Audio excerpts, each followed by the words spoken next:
Assalamualaikum warahmatullahi wabarakatuh. Perkenalkan, saya Syukriana Rosidatul Ulia dengan nomor induk mahasiswa 2011 0101 0002. Di sini saya akan menjelaskan pengertian dan fungsi Pancasila sebagai ideologi negara.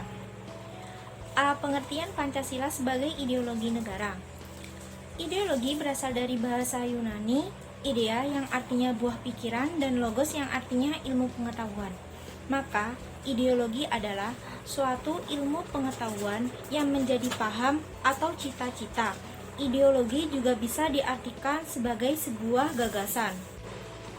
Secara luas, pengertian Pancasila sebagai ideologi negara di Indonesia adalah visi atau arah dari penyelenggara kehidupan berbangsa dan bernegara di Indonesia, yaitu terwujudnya kehidupan dengan menjunjung tinggi nilai ketuhanan, nilai kemanusiaan, kesadaran akan kesatuan, berkerakyatan, serta menjunjung tinggi nilai keadilan.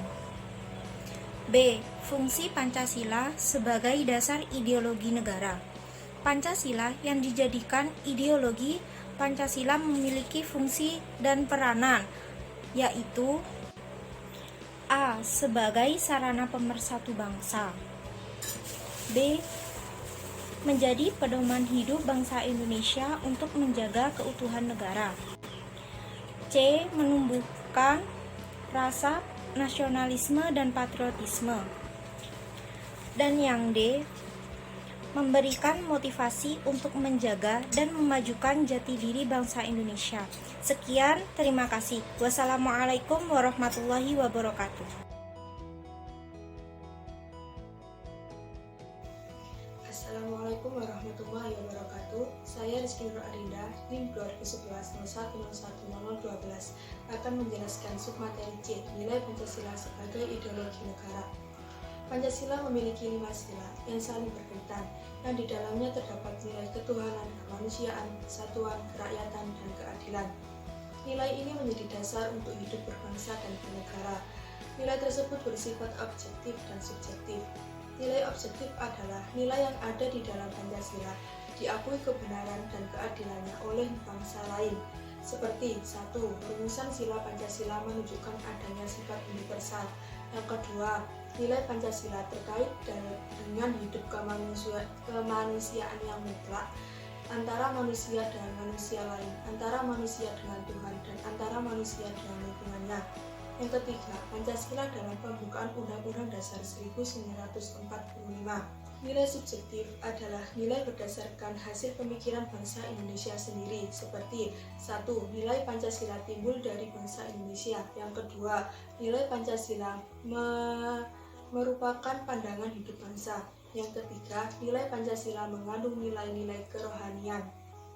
D. Unsur yang mempengaruhi ideologi negara ada 3. Yang pertama, unsur ateisme. Dalam ideologi komunisme bertentangan dengan Pancasila sila yang pertama yang berbunyi ketuhanan yang Maha Esa. Kemudian yang kedua, unsur individualisme. Dalam liberalisme tidak sesuai dengan prinsip nilai gotong royong, bertentangan dengan sila yang kelima yang berbunyi keadilan sosial bagi seluruh rakyat Indonesia. Kemudian yang ketiga, kapitalisme yang memberikan kebebasan individu untuk menguasai sistem perekonomian negara tidak sesuai dengan prinsip ekonomi rakyat, sehingga memicu gaya hidup kapitalisme. Sekian, wassalamualaikum warahmatullahi wabarakatuh. Assalamualaikum warahmatullahi wabarakatuh.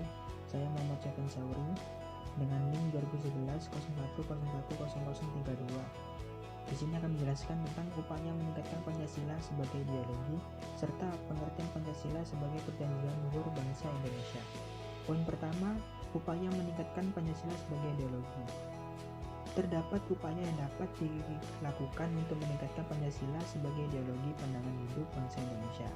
Di antaranya, pertama, meningkatkan kesadaran berbangsa dan bernegara, yang termasuk di dalamnya menghayati ideologi Pancasila sebagai pandangan hidup bangsa, tujuan, serta cita-cita bersama. Yang kedua, memahami ideologi Pancasila sebagai milik bersama dan sebagai alat pemersatu bangsa dari perbedaan-perbedaan yang ada di Indonesia. Yang ketiga, menanamkan kecintaan terhadap tanah air dengan berperan aktif dalam pembangunan. Yang keempat, meningkatkan kesadaran dan kepatuhan terhadap hukum yang berlaku. Yang kelima, pembekalan mental spiritual di kalangan masyarakat.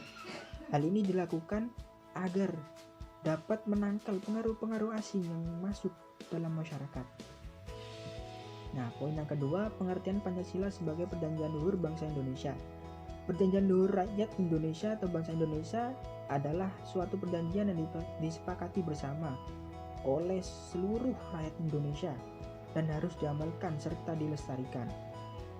Nah, dulu pada saat bangsa Indonesia bangkit atau ingin bangkit untuk hidup sendiri sebagai bangsa yang merdeka, bangsa Indonesia sepakat menjadikan Pancasila sebagai dasar negara.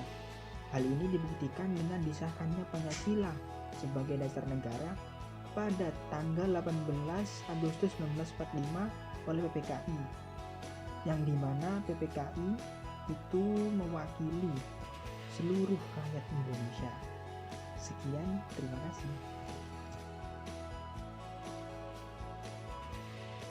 Assalamualaikum warahmatullahi wabarakatuh. Saya Dwi Jaka Nur Hidayat dengan nomor induk mahasiswa 201101010046.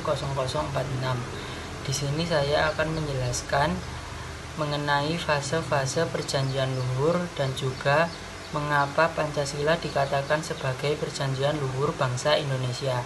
Fase-fase perjanjian luhur. Dilihat dari sejarah sebelumnya, bangsa Indonesia memiliki 3 fase perjanjian luhur, yaitu yang pertama pada zaman kerajaan. Pada masa kerajaan Majapahit, Patih Gajah Mada pernah bersumpah bahwa sebelum dapat menyatukan Nusantara, beliau tidak akan memakan buah maja. Yang kedua yaitu fase zaman pergerakan kemerdekaan.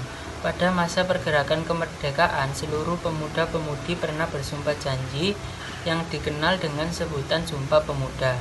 Dan yang ketiga yaitu fase kemerdekaan.